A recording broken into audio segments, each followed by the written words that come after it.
Building influence is something anyone can learn. It's an investment you can make in yourself, and it can hold the keys to achieving your dreams and having the life and impact you want to have. I'm Laura Cox Kaplan. I've learned a lot over 3 decades about building and sustaining influence and how using it effectively can make a big difference in your life and career. Here on She Said podcast, we're digging into the different dimensions that help us build and sustain influence. If you thought being an influencer was just for social media, think again. Whether you're starting a business, raising money for a cause, negotiating a promotion, running your household, or trying to connect with those who don't share your views, understanding and using the different dimensions of influence will increase your chances of success, whatever your goals may be. Listening to She Said podcast is a smart, efficient investment you can make in you. I'm really glad you're here, and I'm excited we're on this journey together. Hey friend, welcome to She Said podcast. If you're listening to this podcast, I'm betting that you're interested in ways to either grow your career, or maybe you're looking for inspiration for a potential career pivot. Maybe you've reached the point in your career where you want to try something new, or maybe you've fallen victim to recent layoffs. Maybe you've grown incredibly tired of what you're doing and you don't feel challenged anymore. Whatever the reason, I hope you're finding lots of great content here to spark your interest, and that my conversations are giving you some great inspiration and motivation to potentially pursue something new. Not everyone is pivoting, of course. Some folks may be looking for ways to innovate within their current roles, or they may be looking to create a side hustle that may or may not ever become a full-time hustle. Whatever your path may be, I'm hoping that all of my content is serving you well. And I think this week's topic is a really good one to add to the list. Now, I would be the first to admit that at first blush, this will not sound terribly sexy, but hear me out. It's an important piece of any well-rounded career, and it's absolutely essential for building and sustaining your influence. It relates to building your network, but more specifically, the importance of picking and attending the right professional conferences and networking events, and then navigating them before, during, and after you attend. Now, if you cringe a bit when I say networking, or the idea of a networking event makes you a little queasy, I'm going to give you some great ideas for some of the best ways to navigate these types of events. As always, I'm sharing some of my own perspective, but with a healthy dose of input from some amazing women who are part of my network, who I think do this incredibly well. Now, first, friend, let's level set the importance of networking. We all know that networking is important, but let me talk for a minute about how it relates directly to building influence. There are 3 main areas that you need to really build and sustain your influence. The first is story, and it relates to the story you craft for yourself about who you are, what you know, and what you can do. The second is investment. Investment in yourself and in others, including investing in ways to grow your network and your connections with others. And then the third is engaging with intentional persistence. Now, I zip through those 3 buckets because building our networks crosses all 3 dimensions. When we think about story, what's the story you're telling yourself before you attend a networking event or a conference? How might the story you tell yourself impact the outcome or your ability to effectively connect? How might your story impact the confidence that you project when introducing yourself and sharing who you are with others? How might the story of what you hope to learn impact what you ultimately take away from a professional conference? Then as we think about investment, Professional development and intentionally attending an event where the goal is to increase your knowledge is, by definition, an investment in you. So is listening to this podcast, by the way. All of my content is designed with that goal in mind. And then intentional persistence, that's where we engage, even if we might be a little uncomfortable doing so. So with the stage set and a clear overarching understanding of how professional networking events actually fit into our framework for building influence, I want to share a few great tips that I believe can help you maximize your experience at professional conferences. These tips can also increase your ability to create lasting connections that ultimately can grow into real relationships and a thriving part of your professional network. The first goal requires some advanced planning. Which conferences are likely to help you move the ball in the direction you most need to go? Here's one way to think about this. Dory Clark, who is a marketing strategist, speaker, and a regular contributor to the Harvard Business Review, recommends that you start by thinking about your network from the standpoint of building two different types of connections: bonding capital and bridging capital. Now, bonding capital is essentially connections with people like you, while bridging capital includes connections with people who are different from you. Think about it this way.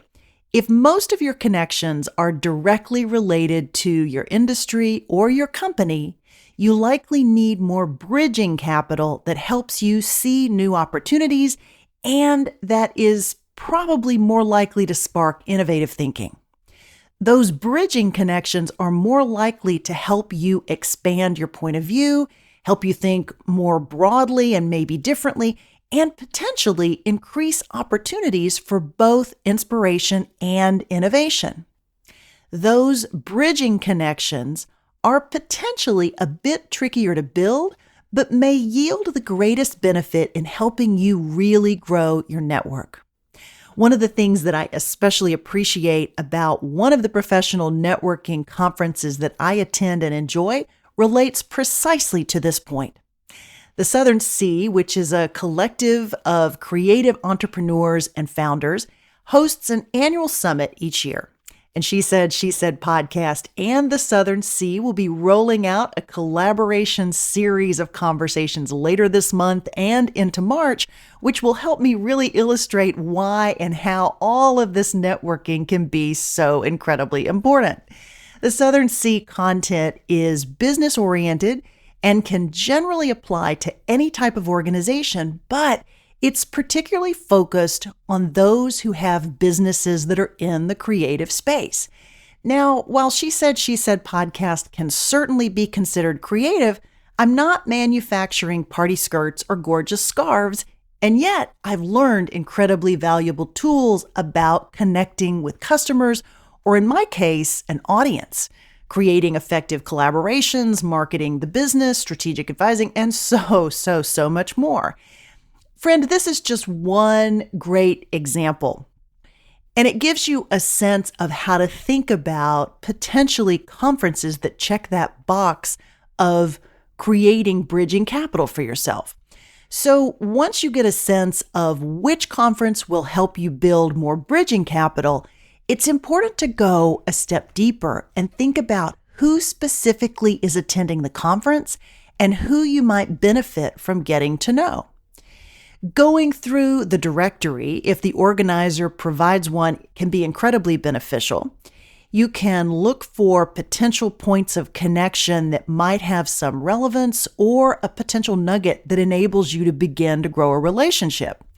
Once you identify folks who you think might be great potential connections, try to reach out in advance. Maybe follow them or connect with them on social media and tell them that you're looking forward to meeting them. That has the double benefit of making a connection and potentially helping you grow your social media following all at the same time. Even if the organizer doesn't provide a directory, you might post on social media in advance of the conference to ask your existing network and followers who might be attending. Be sure to tag the conference and use any hashtags that they may have provided, which can further help you reach people who might be attending. The next point might be obvious, but you also want to review the panels and the content, the expert speakers of the conference in advance for a few reasons. One of the most important, and I think often overlooked reasons, is to think about potential questions you have and potential questions you might want to ask the presenters directly. Asking a question can be a great way of creating a thoughtful connection and differentiating yourself from the crowd if you do get the chance to ask a question during the session or even afterward. And if the presenters attend the social events, maybe cocktail parties and the like, it's another great opportunity to strike up a meaningful conversation with one of the presenters to ask her to elaborate on a point that she made during the session or to ask the question if you didn't have a chance to ask it. Because most conferences are really jam-packed, don't beat yourself up if you need a break here or there to process what you're learning and to think about who you've met. Conferences can sometimes be overwhelming experiences, especially for those of us who might need a bit of time for mental refueling. Reflecting on the day and what you learned and who you met is a great exercise for right before you head off to sleep for the night. But if you find that you need more processing time, carve some out. Especially if you know that sessions will be recorded and you can go back and listen to them later, you can take a couple of minutes to regroup while doubling down on as much in-person networking as possible. Another point on the conference sessions themselves. It can be great to go to a conference with a buddy or with members of your team, but be mindful of the need for each of you to engage with people who you don't know. Try to sit somewhere different or next to someone who you don't know at each session. That provides an automatic opportunity to say hello to someone new. Or if you can beeline to one of the connections that you've identified in advance, grab a seat next to her. That saying of getting outside of your comfort zone certainly applies here because for most of us, networking in any form can be a little bit awkward. But since everyone is attending with largely the same goal of expanding her network, you're already in very good company. Your outreach is likely to be appreciated, and if the conversation that you initiated is with someone that you particularly enjoyed, be sure to add them to your LinkedIn or send them a message after the conference to reiterate that you enjoyed meeting them. And if she's active on social media and you both enjoyed the interaction, be sure to grab a photo and post it of the two of you and be sure to tag her. If you're anything like me, you'll likely take notes on the conference sessions, and it's important to remember to review those after the fact to remind yourself of key points that the speakers made and maybe to spark some additional inspiration. If you met the presenters or the speakers, your notes might remind you of a key point or a takeaway that you might want to discuss. It can be a great conversation starter with the presenter, either at a cocktail reception if the opportunity presents itself, or maybe via social media connection after the fact. Then once you've returned home, be sure to review your notes again and think about other potential ways that you can further solidify those new connections into real relationships that can ultimately result in collaborations at some future point. I'm sure that you likely have other ways that you go about maximizing your attendance at professional conferences. This, of course, includes many of my wonderful friends from the Southern Sea. I'd love to hear your additional tips and tools and strategies that work well for you. If you share an idea with me, I'll be sure to share it on Instagram. Friend, I'll be back with you next week where we'll be launching the first conversation in this year's collaboration series with the Southern Sea. You will not want to miss it. In the meantime, if you're enjoying She Said podcast, and I sure hope that you are, I'd love to hear from you. Please be sure to share a review or send me a message on social media. You'll find me on Instagram, LinkedIn, and Facebook at Laura Cox Kaplan. And you can also email me directly, info@shesaid.media. Until then, you take care, and I'll talk to you again next week. She Said podcast is a weekly production of She Said Media.